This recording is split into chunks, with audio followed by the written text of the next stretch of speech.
बिस्मिल्लाहिर्रहमानिर्रहीम। Secondary education in comparative perspectives. तो comparative perspectives में क्या सेकेंडरी एजुकेशन की यानी एक है डिमांड है। हम इसके मीनिंग और पर्पस देखेंगे कि सेकेंडरी एजुकेशन की क्या पर्पस है कंपैरेटिव पर्सपेक्टिव में, अभी जो यानी दौर चल रहा है इसमें। Secondary education in comparative perspectives, comparative education changing definition. Comparative education is the comparison of various philosophy of education based not only on theories but the actual practice which prevail।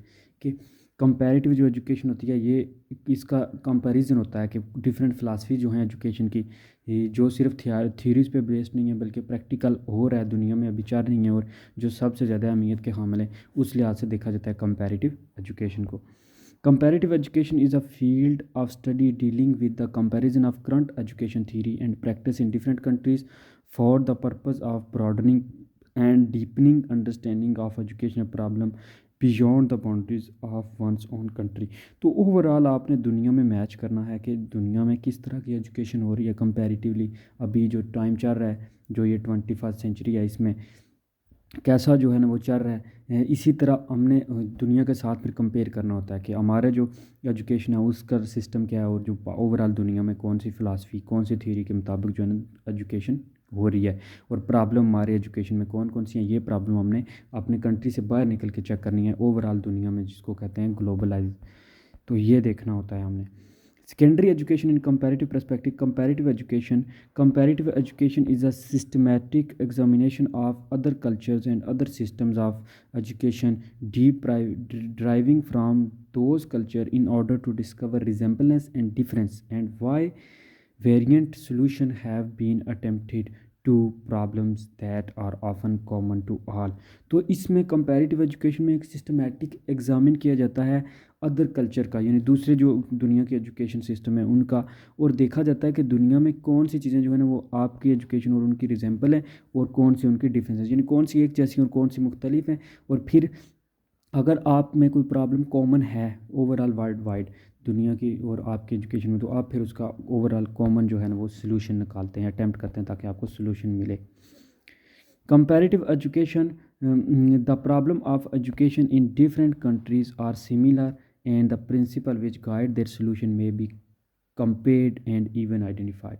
तो क्या होता है कि वो कहता है कि जो ओवरऑल प्रॉब्लम है दुनिया में एजुकेशन में ओवरऑल वो देखा जाए तो तकरीबन जो है ना सिमिलर प्रॉब्लम्स है, तो इजीली उनको आइडेंटिफाई किया जा सकता है। और फिर analytical study of this factor form a historical perspective and the comparison of attempted solution of resultant problems are the main purpose of comparative education. तो क्या होगा फिर कि जब आप उसकी एनालिटिकल स्टडी करेंगे तो फैक्टर जो हैं हिस्टोरिकल पर्सपेक्टिव से, जो तारीखी लिहाज से पस मंज़र के लिहाज से आपके जो आएंगे, आप उनको कंपेयर करेंगे तो आपको प्रॉब्लम का जो है ना वो सोल्यूशन मिल जाएगा और आपका मेन पर्पस सॉल्व हो जाएगा। What is comparative education? तो फॉलोइंग कुछ डेफिनेशन जो है ना इंक्लूड की गई हैं कंपैरेटिव एजुकेशन की। ये स्टडी ऑफ टू और मोर एजुकेशन सिस्टम। तो कंपैरेटिव में आप स्टडी करते हैं टू और मोर सिस्टम पे, जैसे पाकिस्तान में हम इंडिया के साथ भी कंपेयर करें, हम फिर चाइना के साथ भी कंपेयर करें, फिर यूके यूएसए के साथ भी कंपेयर करें, तो इस तरह जो है ना वो होगा कि दो या टू और मोर जो एजुकेशन सिस्टम की हम स्टडी करेंगे इसको कहेंगे कंपैरेटिव एजुकेशन। दूसरी है a study of how philosophy objectives and aims policy and practice of education in other countries influence the general development policy and practice of education in a particular country। तो इसमें हम ये भी study करेंगे कि कैसे जो एक फ़िलासफ़ी है या कोई ऑब्जेक्टिव्स है या एम्स है वो या पॉलिसी है वो जो प्रैक्टिस की जा रही है एजुकेशन में, वो ओवरऑल दुनिया को कैसे इन्फ्लुएंस कर रही है डेवलपमेंट में, पॉलिसी में या प्रैक्टिस ऑफ एजुकेशन में, एक पर्टिकुलर कंट्री में कैसे उसको इफ़ेक्ट कर रही है, ये हमने पढ़ना होता है। व्हाट इज़ कंपैरेटिव जो एजुकेशन है फिर वही है a study how to development of education in the past across the ages and continents has influence the development of education in particular countries. तो हम ये भी देखेंगे कि कैसे एजुकेशन डेवलप हुई है, कैसे ये भी देखते हैं, ये भी स्टडी करते हैं कि कैसे एजुकेशन डेवलप हुई है from past generations and ages और कंटिनेंट्स, डिफरेंट कंट्रीज़ में किस तरह जो है एक पर्टिकुलर कंट्री में एजुकेशन डेवलप हुई है उसकी पेडिग्री पूरी देखेंगे। A study of school system of two और more countries and of the administrative missionaries set up to implement और to control the education system. तो